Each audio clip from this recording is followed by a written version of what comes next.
তো সব থেকে বড় পাক হলো কি? নিজেকে হারাম থেকে বাঁচানো। তুমি নিজেকে হারাম থেকে বাঁচাও। শরীরে যদি নাপাক লেগে যায়, গোসল করেন পাক হয়ে যাবেন, ফরজ গোসল করেন পাক হয়ে যাবেন। কিন্তু রুজিতে যদি হারাম ঢুকে যায়, যতক্ষণ পর্যন্ত জাহান্নামের আগুনে ওই অংশটা জ্বালানো হবে, পাক হওয়ার দ্বিতীয় কোনো পানি পৃথিবীতে নেই। সোনা থেকে যেমন খাদকে বের করা হয়, ওইভাবে খাদকে বের করে বাকিটাকে জান্নাতে দেওয়া। কাদ আফলাহা মান যাক্কাহা, যে পবিত্র থাকবে সে বেঁচে যাবে। এর মানে নতুন কাপড় বা আয়রন করা কাপড়, পরিষ্কার কাপড় তা নয়, হারাম মুক্ত কাপড়। পৃথিবীর প্রত্যেকটা নেগেটিভ হলো নাপাক, প্রত্যেকটি পজিটিভ হলো পাক। আল্লাহ যেগুলো কোরআনে হাঁ করেছেন এগুলো পাক। এক কথায় বলা যেতে পারে, নেগেটিভ থেকে বাঁচে, পজিটিভ থেকে জড়িয়ে ধরো। আল্লাহ এটা বলতে চাইছেন। আল্লাহ আমাদের বিবেকে ধাক্কা দিচ্ছেন, বিবেককে নড়াচ্ছেন, বিবেককে নাড়া দিচ্ছেন। ওই রকম দেখেন সূরা ফাজরে কটা কসম খেয়েছেন, ওয়াল ফজর ওয়ালা ইয়ালিন আসর ওয়াস সাফি ওয়াল ওয়াতর ওয়াল লাইলি ইজা আসর। শেষকালে বলছে হাল ফি যালিকা কাসামুল লিযি হিজর। হিজর শব্দের অর্থ কি?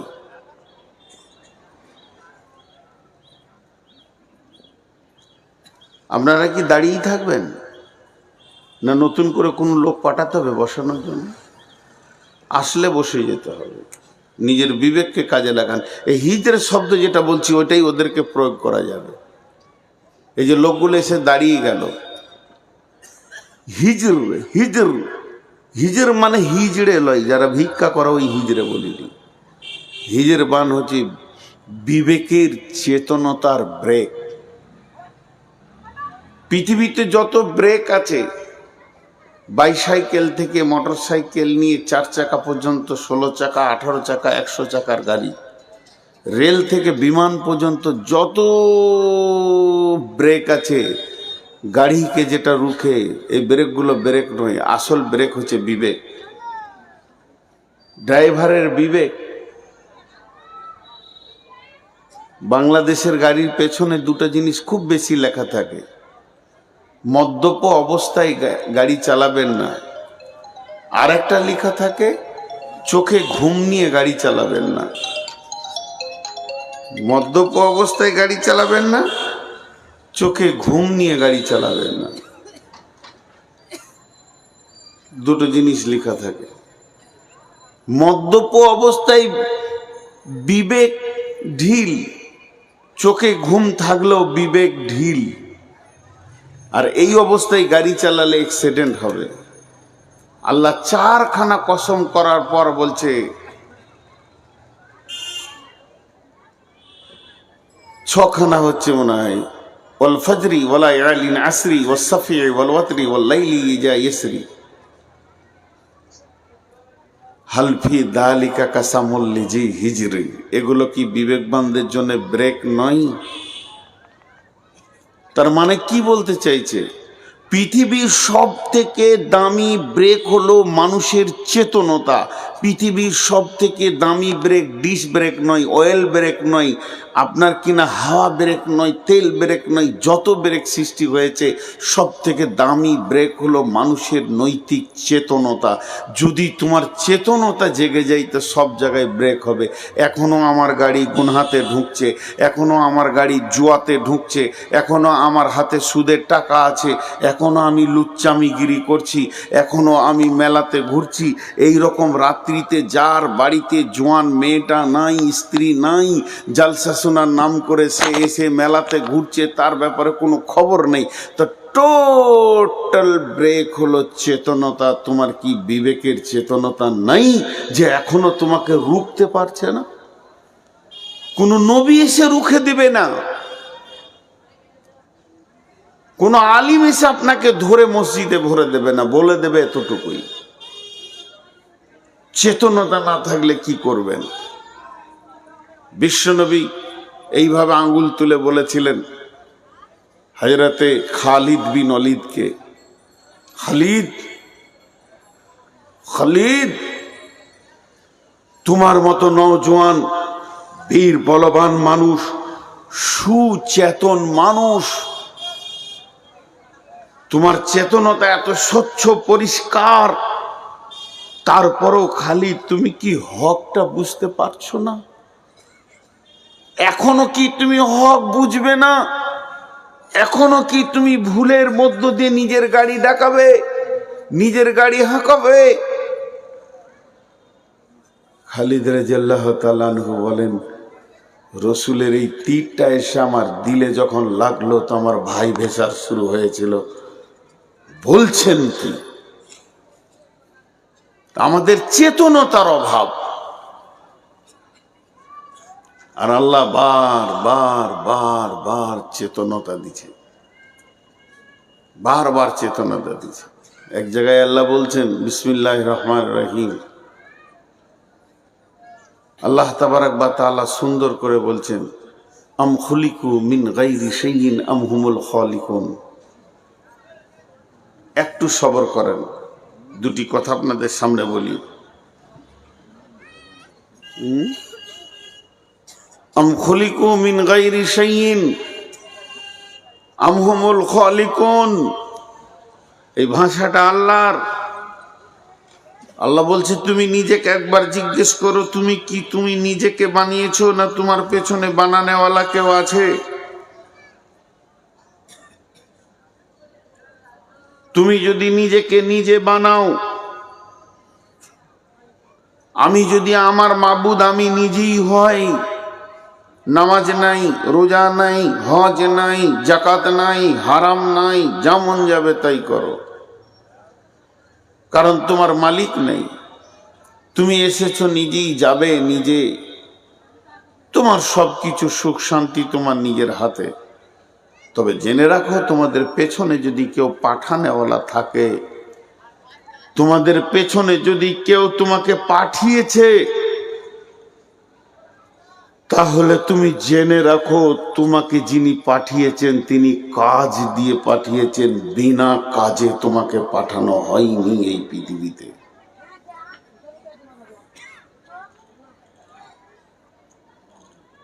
নিজের বিবেককে একবার জিজ্ঞেস করি, একবার, একবার, ওয়ান চান্স, দ্বিতীয়বার বলছি না। আজকে কি অবস্থা বলেন? ধুলিয়ান এলাকা আমি চিনি না, আমি তো এখানেই মানুষ হয়েছি। অবাধ মেলামেশা, এনজয় চলছে, উপভোগ চলছে।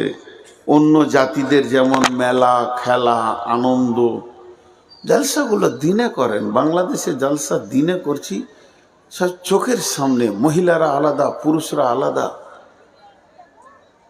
দিনে জলসা হলে যে কতটা মানুষ সাইজ হয়ে থাকে আল্লাহ জানেন। তো তোমাকে যদি কেউ সৃষ্টি করে পৃথিবীতে পাঠিয়েছে, তাহলে নিশ্চয়ই তিনি একটা কাজকে আগে চয়েস করেছেন, তারপরে তোমাকে পাঠিয়েছেন। আগে কাজ পরে বস্তু, আগে কাজ পরে বস্তু, আগে কাজ পরে বস্তু। আগে মানুষ চিন্তা করেছে আমার আওয়াজটা কি করে আমি আরেক জায়গায় দূরবর্তীতে পৌঁছাবো, তারপরে মোবাইল এসছে। আগে চিন্তা করেছে মানুষ যে আমার বায়ানটা মানুষ শুনবে কি করে, তারপরে মাইকের জন্ম হয়েছে। আগে মানুষ চিন্তা করেছে যে লিখবো তো কালিতে বারবার ডুবাতে হবে না, আগের যুগে এইভাবে ডুবাও আবার লিখো, আবার ডুবাও আবার লিখো।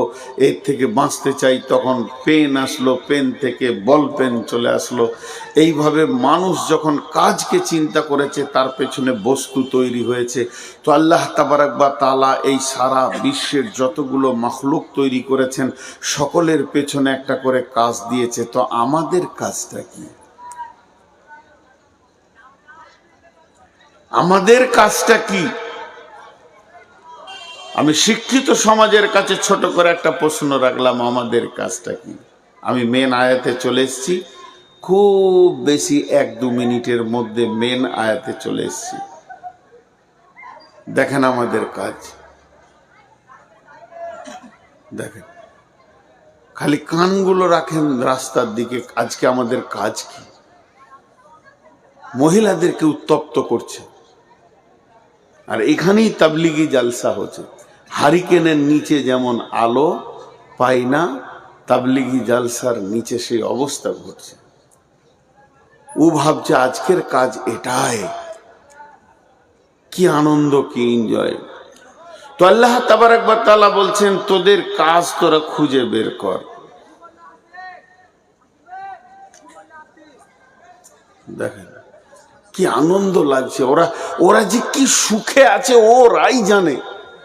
ওরা কমিটিকে দোয়া দেবে কালকে যে আল্লাহ এরকম জালসা যেন মাসে একটা করে হয়, এনজয়টা আরো বাড়বে। আস্তাগফিরুল্লাহ, লা হাওলা ওয়ালা কুওয়াতা ইল্লা বিল্লাহ। ছোট্ট একটা কথা আপনাদের সামনে বলে আয়াতের দিকে চলে যাচ্ছি। গরুর কি কাজ মানুষ জানে, তার পাছাতে লাঠি মেরে জমি চষে নেয়, তার মাংসকে খায়, তার দুধকে টেনে বের করে, দুধের ভিতরে কি কি ভরা আছে মানুষ বের করে নিয়েছে। ওই দুধেতে দুধ আছে, ছানা আছে, মাখন আছে, ল্যাংচা আছে, চমচম আছে, পান্তুয়া আছে, রসগোল্লা আছে, রসমালাই আছে, আর কি আছে, আর কি আছে, মানুষ বের করেছে। শুধু তাই নয়, একটা মাংসকে রান্না করে খাও, ভুনে খাও, কাবাব করো, টিকিয়া করো, আর কিছু করো, আর কিছু করো, একদম ভুঁটিটাও ফেলতে দিব না, ওকে ছিলে রেডি করে তাকে বানিয়ে খাও। খাসির কি কাজ মানুষের বুঝে এসছে। একটা ছোট্ট ডিম মুরগিতে পারছে, তার কাজ কটাও বুঝে এসছে। একে ভাঙো, অমলেট করো, একে পোঁচ করো, একে হাফ বয়েল করো, ফুল বয়েল করো, আর কিছু করো, আর কিছু করো, আর কিছুতে দাও, আর কিছুতে দাও, বিভিন্নভাবে খাও। শুধু তাই নয়, মানুষ আগুনে হাত দিলে হাতটা পুড়ে জ্বলে শেষ হয়ে যাবে। আল্লাহ মানুষকে কত জ্ঞান দিয়েছে, ওই আগুনকে গোলাম বানিয়ে ওভেনে জ্বালিয়ে তার থেকে মাংস রান্না করে খাও, মাছ রান্না করে খাও, মুরগা রান্না করে খাও। সেই আগুনকে গোলাম বানিয়ে তুমি বিরিয়ানি খাও, আর কিছু খাও। আগুন এত শক্ত জিনিস, তারপরও তাকে গোলাম বানিয়ে নিজের আয়ত্তে মানুষ রেখেছে। এই মানুষকে আল্লাহ কত জ্ঞান দিয়েছে। বাঁশকে কেটে নিয়ে এসে কত সুন্দর প্যান্ডেল বানিয়ে নিয়েছে এক রাতের জন্য। এই মানুষকে আল্লাহ কত জ্ঞান দিয়েছে। অ্যালুমিনিয়ামের উপরে মেহনত করে 6 ঘন্টায় জেদ্দায় যে পড়ে যাচ্ছে, 5 ঘন্টায় জেদ্দায় যে পড়ে যাচ্ছে কলকাতা থেকে। এই মানুষকে আল্লাহ কত জ্ঞান দিয়েছে। তামার উপরে মেহনত করে মহাসমুদ্রকে পাড়ি দিয়ে এক দেশ থেকে আর দেশ চলে যাচ্ছে। মানুষটা 3.5 হাতের, মানুষটার ওজন হবে 45 থেকে 100 কেজি পর্যন্ত, কিন্তু যে জাহাজটা ভেসে যাচ্ছে কয়েক হাজার টন মাল নিয়ে চলে যাচ্ছে। এই মানুষকে আল্লাহ কত ব্রেন দিয়েছে যে হাওয়াকে দেখা যায় না, চোখ দিয়ে দেখা যাবে না, দূরবীন দিয়ে দেখা যাবে না, সেই হাওয়াকে ফাঁকা থেকে টেনে চেম্বারে ভরে, আবার পাইপ দিয়ে, ভোলপিন দিয়ে, ডাম্পারের চাকে ভরে দিয়ে 63 টন মাল তার ঘাড়ে চাপিয়ে দিয়ে পাকুর থেকে পাথর নিয়ে কলকাতা পৌঁছিয়ে দিচ্ছে। শালা হাওয়াকেও গোলাম বানিয়েছে। মানুষ খালি নিজের কাজটা খুঁজে পায়নি, নিজেরটা পায়নি, নিজেরটা 3টে পেয়েছে: খাও, কামাও, আর বাচ্চা পয়দা করো। ব্যাস 3টে কাজও খুঁজে পেয়েছে। যত পারবে খাও, হারাম হালাল দেখতে হবে না, যত পারবে ইনকাম করো, আর সারা রাত মেশিন চালিয়ে 2-4টা বাচ্চা তৈরি করে দাও, তুমি কামিয়াব। এই তো আমাদের জিন্দেগির মানদণ্ড তৈরি করেছে। আল্লাহ তাবারক ওয়া তাআলা বলছেন, বিসমিল্লাহির রহমানির রহিম, আল্লাযীনা আমানু ওয়া হাজারু ওয়া জাহাদু ফি সাবিলিল্লাহি বিআমওয়ালিহিম ওয়া আনফুসিহিম।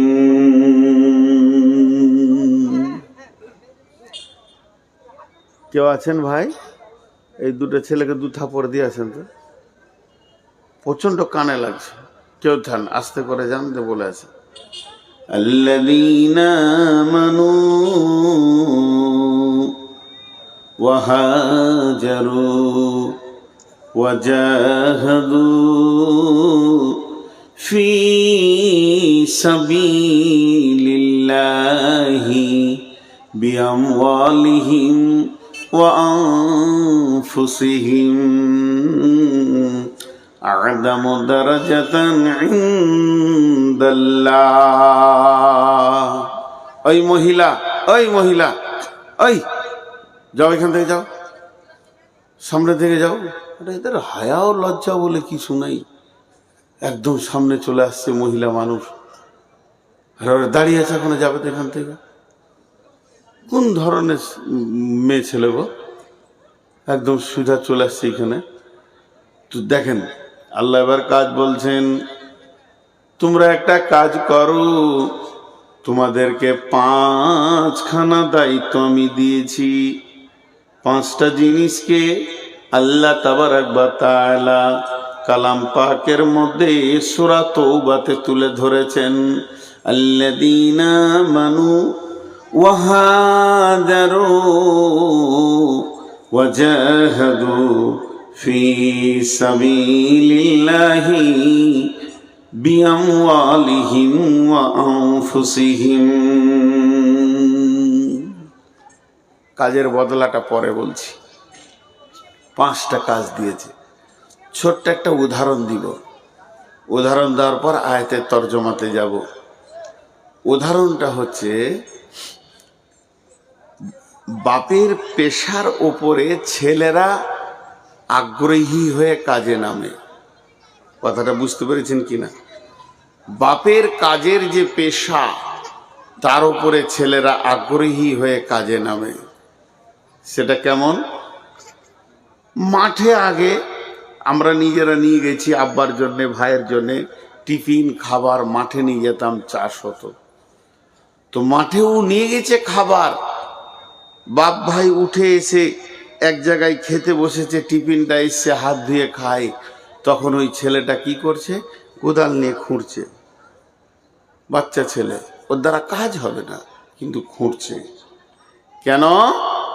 ও বুঝেছে এটা আমার ভবিষ্যতের কাজ।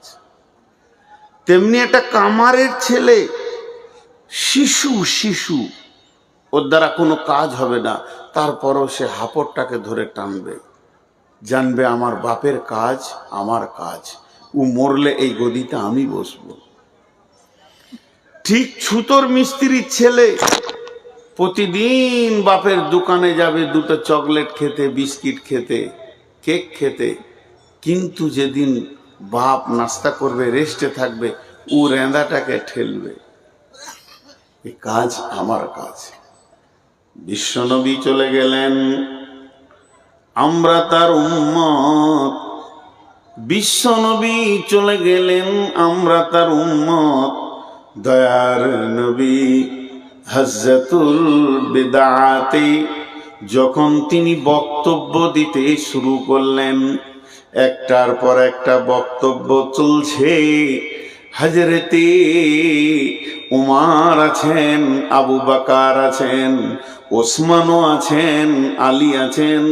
এমন সময় বিশ্বনবী উটের ওপরে আছেন কিংবা উটের নিচে আছেন। এই অবস্থায় আরাফাতের ময়দানে আয়াত নাজিল হয়ে গেল, বিসমিল্লাহির রহমানির রহিম, আল-ইয়াওমা আকমালতু লাকুম দীনুকুম ওয়া আতমামতু আলাইকুম নি'মাতি ওয়া রাদিতু লাকুমুল ইসলাম দীনা। আজকের দিনে তোমাদের দিনকে পরিপূর্ণ করে দেয়া হলো, আমার নিয়ামতকে পরিপূর্ণ করে দেয়া হলো, এবং আমি রব এর ওপরে রাজি আছি। বন্ধুরে আমার, এই আয়াত যখন বিশ্ব নবী সাহাবীদেরকে শোনালেন, আবু বকরের মতো লোকটা চোখে ছলো ছলো ছলো ছলো ছলো পানি, হযরত উমরের মতো লোকটা চোখে ছলো ছলো ছলো পানি, হযরতে আলী তারও চোখে পানি। তারা শুনছেন, সাহাবীরা ভাবছেন এটা তো জাহান্নামের কথা নয়, এটা তো জান্নাতের কথা নয়, এটা তো পুলসেরাতের কথা নয়, নয়তো নয়, এটা পুলসেরাতের কথা, কিয়ামতের কথা, কবরের কথা। কত সাদা বাটা কথা বললেন নবীজি। আজকের দিনে দিন পরিপূর্ণ করে দেয়া হলো, আর তোমাদের কাছে দিন আসবে না। এখান থেকেই নিয়ামত পরিপূর্ণ হয়ে গেল। আল্লাহর দেওয়া নিয়ামতে আর নতুন কোনো আয়াত জন্ম নেবে না। তবে শুনে নাও, এই দিনের ওপরেই আমাদের রব রাজি আছেন। তবে কাঁদার কারণটা কি? হযরত উমারকে জিজ্ঞেস করা হলে উমার বললেন, বন্ধু তোমরা কি বুঝতে পারছো না? দিন পরিপূর্ণ হয়ে গেছে মানে আর নতুন কোনো কানুন তৈরি হবে না, আর নতুন কোনো দিন আসবে না। যতগুলি দেওয়ার ছিল হয়ে গেছে। এখন এই দিন পেছনের দিকে যাবে আর সামনের দিকে বাড়বে না। তার মানে একটা মিস্ত্রি যখন গ্রিল তৈরি করে, যতক্ষণ তৈরি করতে থাকে গ্রিলটার ওজন বাড়ে। যেদিন কমপ্লিট হয়ে যায় সেই দিন থেকে ক্ষয় হতে শুরু হয়। তার মানে বিশ্বনবী যে মাপের দিন, যে কাটিংয়ের দিন, যে স্ট্রাকচারের দিন আমাদেরকে দিয়ে চলে গেলেন, এই দিনটা আর 20 বছর পর এত সুন্দর আমরা পাবো না। ক্ষয় হতে হতে ক্ষয় হতে হতে ক্ষয় হতে হতে এটা এমন একটা এগিয়ে লেগে যাবে। হযরত আবু বকরকে জিজ্ঞেস করা হয়, আবু বকর তুমি কেঁদেছো কেন? হজ্জাতুল বেদার শেষ বয়ান শুনে আবু বকর বলে, বন্ধুরে ওই আয়াতটা তোমাকে আমাকে কি বলেছে জানো কি? ওই আয়াতটা বলেছে বিশ্বনবী এসেছিলেন একটা পরিপূর্ণ ডিউটি নিয়ে, তাকে পাঠানো হয়েছিল, এমনি এমনি পাঠানো হয়নি। এর পেছনে বৃহত্তর আল্লাহর উদ্দেশ্য ছিল, সেই উদ্দেশ্য পূরণ হয়ে গেছে। তার মানে নবীজি আর মদিনায় থাকবেন না, মক্কাতেও পাওয়া যাবে না, সমস্ত কিছু থেকে যাবে। নবীজির বিদায়ের বক্তব্য ওখান থেকেই পাওয়া যায়। বিশ্বনবী এবার বিদায় নেবেন, আর রসুলের চেহারা দেখতে পাবো না। বন্ধুরে সেই দিন যেন আমাদের কাছে বিলুপ্ত হতে চলেছে, বিদায় নিতে চলেছে আপনার আমার হাত থেকে। তাই সেই হজ্জাতুল বেদাতে শেষ বক্তব্য ছিল বিশ্বনবীর, হে আমার আল্লাহ, আল্লাহুম্মা শাহাদ, আল্লাহ তুমি সাক্ষী থাকো, তুমি সাক্ষী থাকো, তুমি সাক্ষী থাকো। এই পর্যন্ত নয়, হজ্জাতুল বেদাতে বিশ্বনবী যখন বক্তব্য রাখেন, লোক সংখ্যা কত ছিল, সাহাবা সংখ্যা কত ছিল, শিষ্য সংখ্যা কত ছিল? কম বেশি 1.5 লক্ষ সাহাবা সংখ্যা ছিল। এতগুলো সাহাবাকে ছেড়ে দিয়ে বিশ্বনবী বললেন, তোমরা যারা আমার সামনে আমাকে পেয়েছো, যারা আমাদের এখানে হাজির হয়নি, আমার আনিত দিনকে তাদের কাছে পৌঁছে দাও। এই দায়িত্বটা দিয়ে আমি নবী মুহাম্মদ সাল্লাল্লাহু আলাইহি সাল্লাম হজ্জাতুল বেদা থেকে বিদায় নিলাম। তার মানে একটা বৃহত্তর দায়িত্ব পড়ে গেল আমাদের দিনকে পৌঁছানোর। এই এই এই এই চাওয়ালা, 1 কাপ না, তাহলে আমার বায়ান বন্ধ করে আমি উঠে চলে যাই, দেখ তোমরা চা খাও। একদম না, এটা কোন ধরনের? কমিটির আসলে কি হবে? তাহলে বায়ান বন্ধ। শুধু মজা শেষ হবে না, কোরআনের থেকে চায়ের দাম বেড়ে গেল।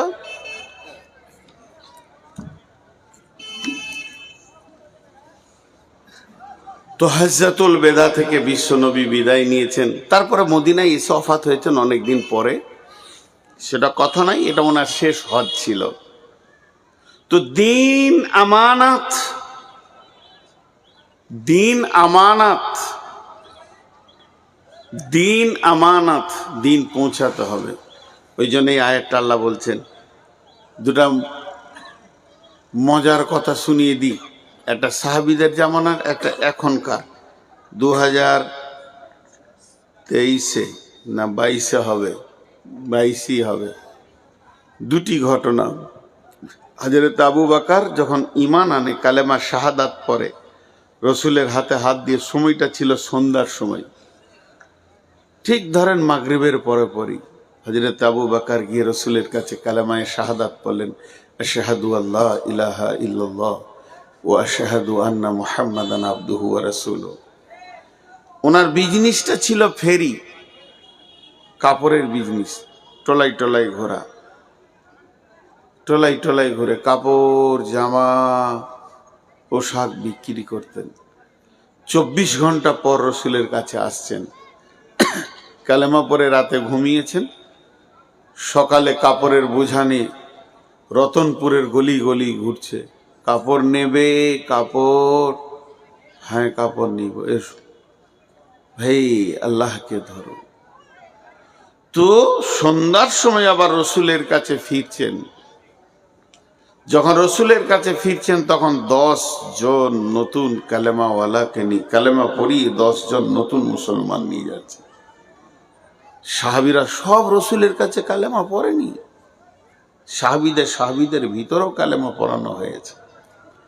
10 জন নিয়ে যাচ্ছেন আর আল্লাহ রসুলকে যে খুশিতে বলছেন, এ রাসূলুল্লাহ, এই 100 দিরহাম 100 দিনার যেটা হয়েছে এটা আমার দুনিয়া, আর এই 10টা আমার আখিরাতের ফসল। সে কালেমা পড়েছে সন্ধ্যায়, পরের দিনে তার কি কাজ বুঝে এসেছে, আমাদের বুঝে আসেনি। 30 বছরের মুসলমান, 40 বছরের মুসলমান, 50 বছরের মুসলমান, 70 বছরের মুসলমান, কিন্তু আমাদের বুঝে আসেনি। তবে আমাদের একটা জিনিস বুঝে এসছে, বেলা 12টায় বিয়ে পড়ানো হয়েছে, এবার শ্বশুর ঘর কবর আসতে হবে, ওটা বলতে হয় না। ওটা খুব সুন্দর বুঝে এসেছে যে আমার বিয়ে পড়ানো হয়েছে মানে আর কামাই দিলে হবে না, কাজ চালু করে দিতে হবে। এদিকটা আমাদের বুঝতে অসুবিধা নেই, বুঝতে অসুবিধা হয়েছে আমি একজন মুসলমান, আমার কাজ কি। জি। আর এই 24 সালে যে ঘটনাটা বলছি, এটা এই নদিয়ার ঘটনা। কাটোয়ার নদীতে পার হয়ে, দেবগ্রাম পার হয়ে ডান দিকে একটা মসজিদ আছে। ড্রাইভারকে বললাম গাড়িটা দাঁড় করাও, মাগরিবের নামাজ ছিল। আল্লাহর হুকুম সেদিন আবার একটা জানাজাও ছিল মসজিদে, লোক প্রচুর, মসজিদের বার ভিতর পুরা ভর্তি হয়ে গেছে। আমি এক কোণে নামাজ পড়লাম, ইমাম সাহেব সালাম ফিরল। একটা লোক 35 থেকে 40 বয়স হবে এরকম আইডিয়া, উঠে দাঁড়ালো, আসসালামু আলাইকুম। আপনাদের এদিকেও দাঁড়ায়, কেউ হয়তো বলে আমার অসুখ আছে, কেউ বলে আমার অমুক হয়েছে, এই হয়েছে হয়েছে, কিছু দেন ভাই। কিন্তু উনি উঠে দাঁড়ালেন, আসসালামু আলাইকুম। আউযু বিল্লাহি মিনাশ শাইতানির রাজীম, বিসমিল্লাহির রহমানির রহিম।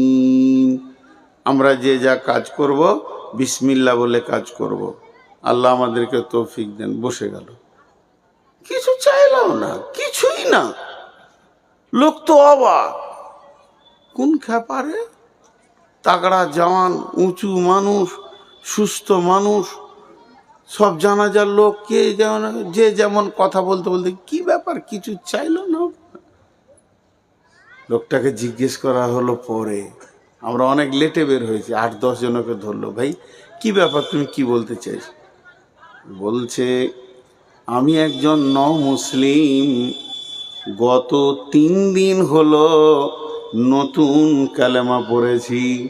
আমি মাস্টার্স কোর্সের ছেলে, MA পাস করা ছেলে।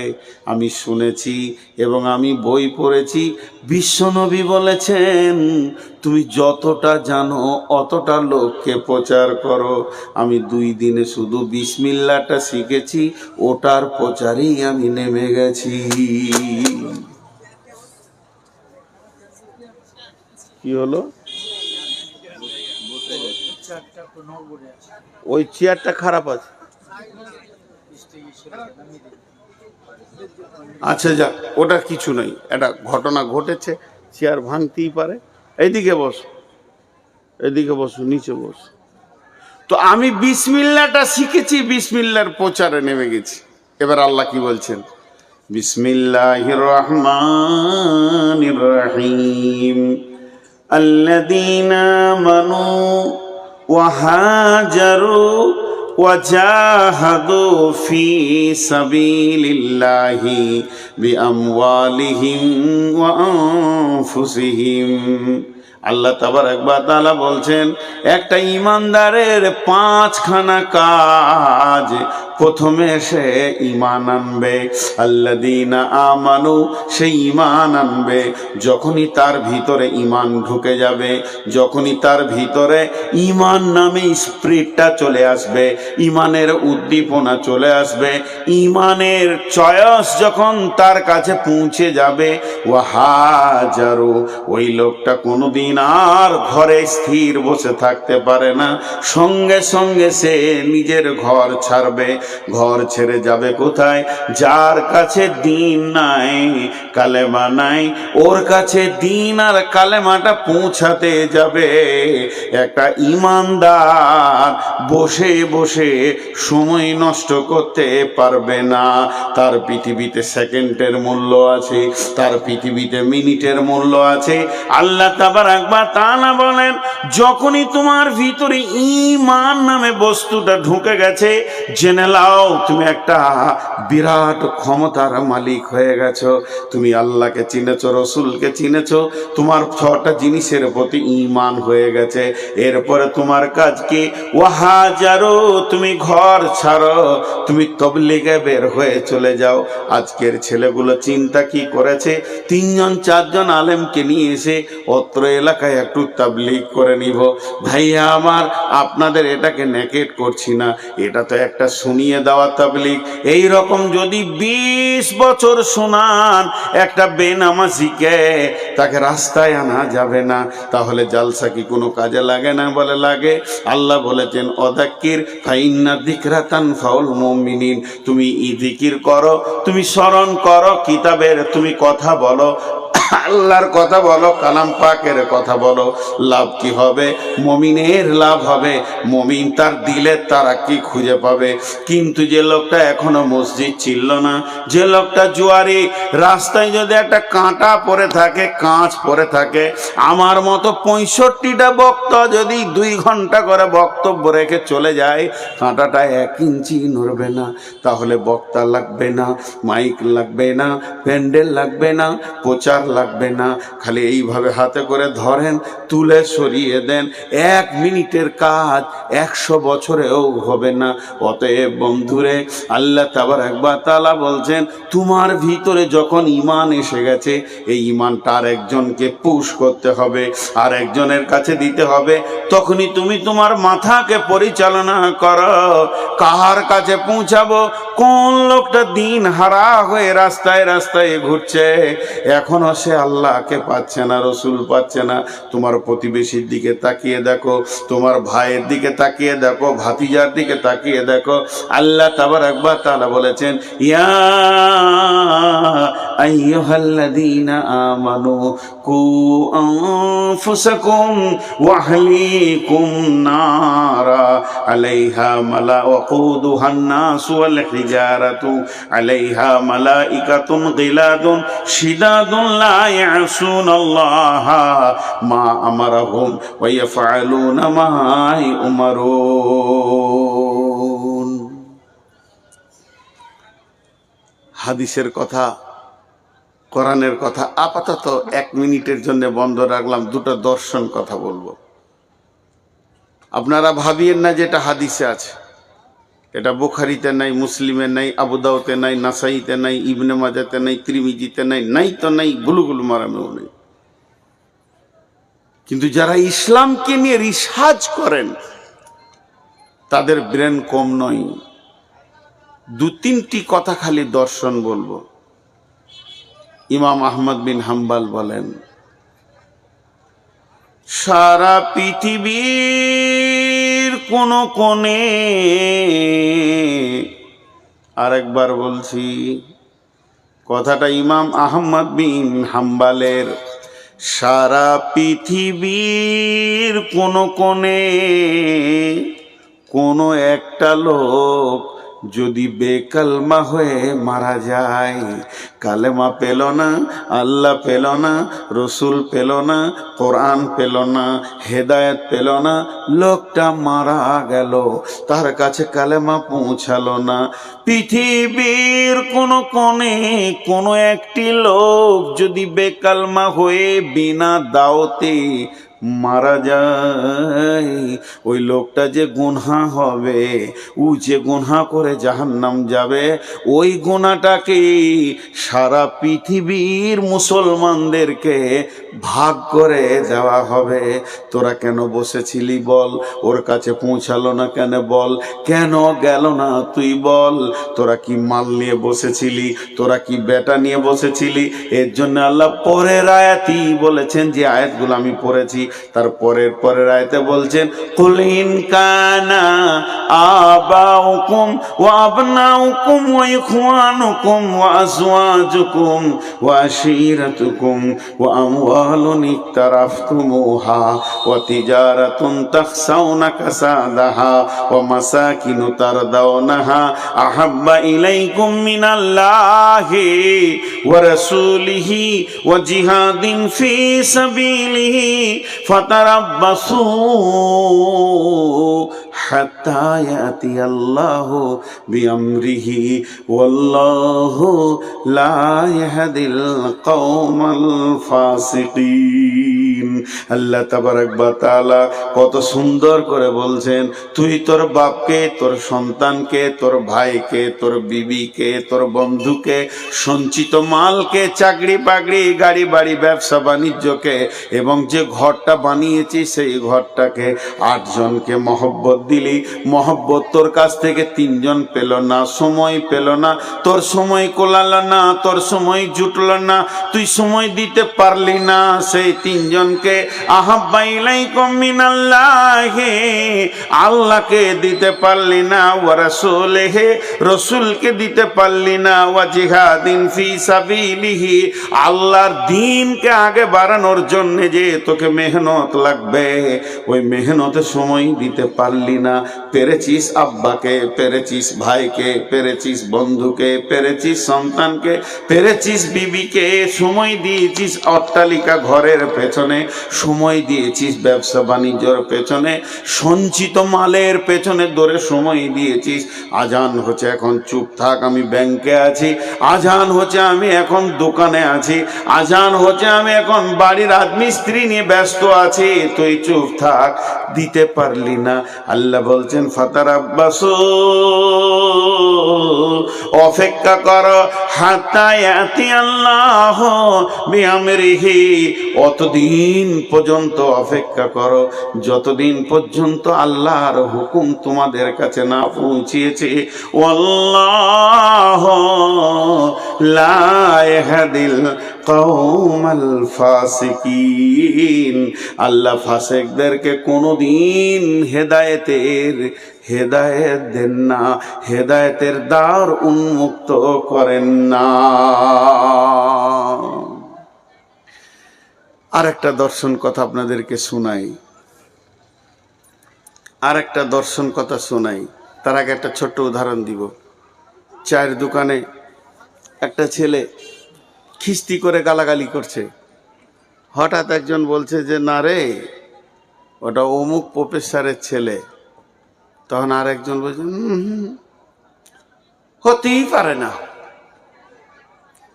খুব কনফিডেন্সের সঙ্গে বলছে, আত্মবিশ্বাসের সঙ্গে বলছে, ওর ছেলে এত নোংরা হবে, হতেই পারে না।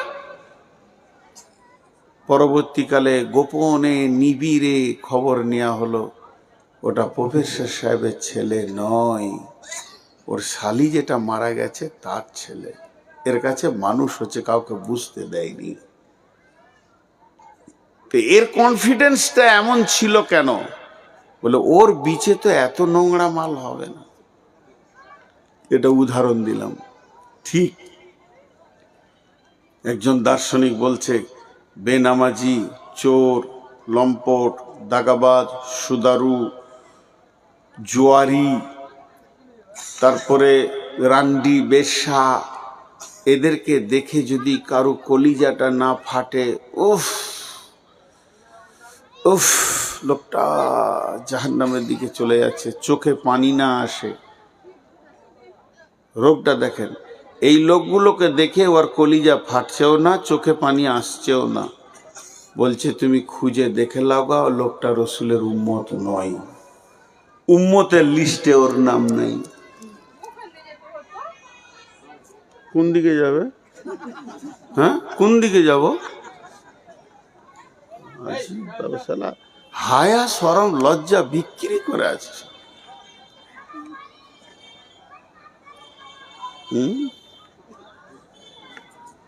বলছে তুমি তদন্ত করো, উম্মতের লিস্টে ওর নাম নাই। উম্মতের লিস্টে যদি নাম থাকতো তো চোখে পানি থাকতো।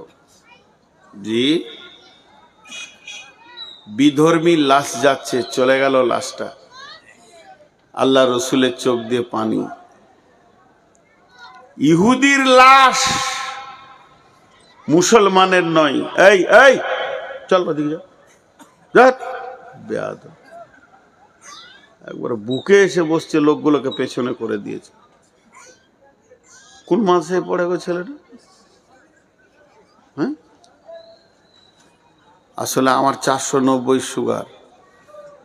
সুগার বেশি হলে মিজাজ খিটখিটে হবে, কিছু করার নাই, এটা আমার আয়ত্তে নেই, হবেই। কেউ লড়লে ওকে দেখলে বকবো, কারণ রিংটাল যখন সাইকেল এনেছেন তখন খচর খচর শব্দ হবেই। আমি তো আপনাদের রিংটাল বক্তা। আমার 490 সুগার মানে বুঝছেন, আর মিজাজ নিজের কন্ট্রোলে থাকবে না ভাই, এটা কিছু করার নাই, এটা রোগ, মেনে নিতে হবে। তো এবার শোনেন, ইহুদির লাশ। সাহাবীরা প্রশ্ন করে দিলেন, ইয়া রাসূলুল্লাহ আপনার চোখে পানি কেন? প্রথম নম্বরে মুসলিম নয়, দ্বিতীয় নম্বরে প্রতিবেশী নয়, তৃতীয় নম্বরে আত্মীয় নয়। মুসলিম নয়, আত্মীয় নয়, প্রতিবেশী নয়, তিনটি দরদের কোনো একটা অ্যাঙ্গেল থেকে ওকে পাওয়া যেছে না। লাশটা তো চলে গেল, আপনি কাঁদলেন কেন? বিশ্বনবী বললেন, হে আমার সাহাবীরা, যদি কালেমা পড়ে নিত তো আগুন থেকে বেঁচে যেত। বিশ্বনবীর কাছে খিদমতে একটা যুবক থাকতো, ছোট ছেলে, যুবক লয়, শৈশব কৈশবের বাচ্চা। দাঁতনটা এনে দিত, জুতোটা সোজা করে দিত, উজুর পানি এনে দিত। তিনি একাই নবীকে এত ভালোবাসতেন। ওই ছেলেটা হচ্ছে ইহুদিদের ছেলে, মুসলিমের ছেলে নয়। বাইদি বাই নবীজি শুনতে পেলেন ছেলেটি দুদিন আসেনি। হয়েছে কি? বলে অসুস্থ হয়ে বাড়িতে পড়ে আছে। নবীজি বললেন চলো যায়। সাহাবারা জালাম মাজমাইনদেরকে সঙ্গে করে নিয়ে ছেলেটিকে দেখতে গেলেন। ছেলেটি বিছানায় পড়ে আছে, আপ আপ করছে, আর জীবনের মাত্র কয়েকটা সেকেন্ড গুনছে, এরপরে সে পৃথিবী থেকে বিদায় নেবে। আল্লাহর নবী বললেন, কুল ইয়া গোলাম আশহাদু আল্লা ইলাহা ইল্লাল্লাহু ওয়া আশহাদু আন্না মুহাম্মাদান আবদুহু ওয়া রাসূলুহু। হে যুবক, হে বাচ্চা, ওরে গোলাম, তুমি একবার কালেমা শাহাদাতের সাক্ষী দাও, তাহলে তুমি জাহান্নাম আগুন থেকে বেঁচে যাবে। ছেলেটা দেখছে আমি ইহুদি, আমার বাপ ইহুদি, আমার বংশ ইহুদি, আমার গোষ্ঠী ইহুদি, আমি তো নবী মোহাম্মদকে ভালোবাসি। ছেলেটার বাপ ছেলেটার পায়ের কাছে দাঁড়িয়ে আছে। এমন সময় ছেলেটি একবার রসুলের দিকে তাকাচ্ছেন, আর একবার বাপের দিকে তাকাচ্ছেন। কোন দিকে যাব রে বাবা, তাল খুঁজে পাই না। এমন সময় ছেলেটির বাপ বলে দিল, বেটা আবুল কাসেম যেটা বলছে ওটা তুমি করো। যখনই বলে দিল রসুলের বেটার নাম ছিল আবুল কাসেম, ছোটতে মারা গেছে, সেই বলে আবুল কাসেম যা বলছে, কাসেমের বাপ যেটা বলছে ওটা তুমি করো। ছেলেটি বলল আশহাদু আল্লাহ ইলাহা ইল্লাল্লাহু ওয়া আশহাদু আন্না মুহাম্মাদান আবদুহু ওয়া রাসূলুহু। আর সঙ্গে সঙ্গে ছেলেটি মারা গেল।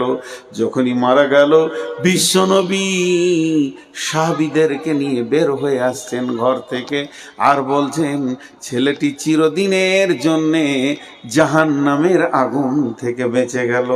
বন্ধুরে আমার, শিক্ষা কোথা থেকে শুরু? আহাত থেকে লাহাত শিক্ষা তো শুরু হয়ে গেছে আলামে আরওয়াতে। আলাস্তু বিরব্বিকুম, যেদিন জন্ম নেবেন কনে আজান পড়ে যাবে, আর মওতের আগে পর্যন্ত শিক্ষা রয়েছে। তাবলীগ ওই রকম ধরনের বন্ধুরে, তাবলীগ এত গুরুত্বপূর্ণ জিনিস। তাবলীগ বয়স মানে না, যেদিন পৃথিবীতে আসবেন কানে তাবলীগ পড়ে যাবে, আজান হয়ে যাবে। তাবলীগের এত গুরুত্ব আছে, তাই বিশ্বনবী বললেন কালেমা পড়ে নাও। হযরত উমরের জামানায় হযরত উমরের জামানায় বিশ্বনবী ছিলেন না, পৃথিবী থেকে চলে গেছেন। হযরত আবু বকর চলে গেছেন, দাপিয়ে মুসলিম জাহানের যিনি খলিফা হয়ে দুনিয়া করছেন তার নাম হলো উমর। উমরের জামানায় শাম কিংবা সিরিয়াতে এক মাস্তান ছিল, অতল এলাকায় আঙুল ঘুরিয়ে খালি মাস্তানি করত। ওর কথার বাইরে কারো চলার ক্ষমতা ছিল না। ওর নাম ধরলেন জীবিত মত। কেউ যদি ওর কথার বাইরে চলতো, ওই লোকটি আর পৃথিবীতে বেঁচে থাকার অধিকার রাখতো না। এত কুখ্যাত লোক। বিশ্বনবী হযরত উমর দুইজন সাহাবীকে পাঠালেন, যাও ওর কাছে গিয়ে কালেমার দাওয়াত দাও। দুইজন সাহাবী একদিন নয় দুদিন নয় হেঁটে যেতে তাদের সময় লেগেছিল 2 মাস। 2 মাস যাওয়ার পর তার গ্রামে গিয়ে পৌঁছালো। জিজ্ঞেস করলো, ভাই অমুকে মাস্তানের বাড়িটা কোথায়? বলে, কোথা থেকে এসছো? ওর নাম তো নিচু। তোমরা কোথা থেকে এসেছো? বলে, আমরা এসেছি মক্কা মদিনা শরীফ থেকে এসেছি। বলে, যাও।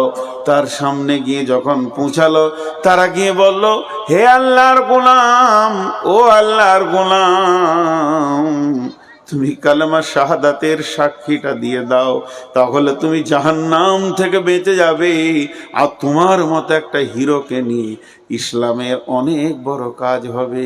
ও অনেকক্ষণ বলল, একটু বোঝাপড়া করে বলল, বন্ধু আমি কালেমা পড়ব, কিন্তু 2খানা শর্ত আমার রয়েছে। সেই শর্ত 2টি যদি কেউ মেনে নেয় আমার কালেমা পড়তে অসুবিধা নেই। লোকটি বলল, 1 নম্বরে শর্ত হচ্ছে আমি কালেমা পড়ার পরে উমরের মেয়ের সঙ্গে আমার বিয়ে দিতে হবে। উমর আমার শ্বশুর হবে, আমি তার জামাতা হব। 2য় নম্বর শর্ত হচ্ছে উমর 22 লক্ষ বর্গ মাইল 18 লক্ষ বর্গ মাইল তিনি শাসন করছেন, অর্ধেকটা আমার হাতে তুলে দিতে হবে। শ্বশুর হবে অর্ধেক মালিক রাজ্যের, জামাইও হবে অর্ধেক মালিক রাজ্যের, তাহলে আমার কালেমা পড়তে কোনো অসুবিধা নাই। ওই 2টি লোক অনেক ভেবে চিনতে বলল, তুমি যদি কালেমা পড়ে লাও, কালেমা শাহাদাতের সাক্ষী দিয়ে দাও, তাহলে তুমি তার পৌতুলিকতা থাকলে না, তুমি মুশরিক থাকলে না, তুমি মুসলমান। তোমাকে মেয়ে দিতে অসুবিধা নাই, তোমার কোলে মেয়ে তুলে দিতে অসুবিধা নাই। এটা না হলে উমরকে আমরা বুঝিয়ে পারবো, তবে অর্ধেক রাজ্য দেবে কিনা এই বিষয়ে অনেক বোঝাপড়া আছে। বলে, তাহলে তোমরা বুঝে এসো। এরা আবার মদিনায় ফিরে আসলেন। 2টি মাস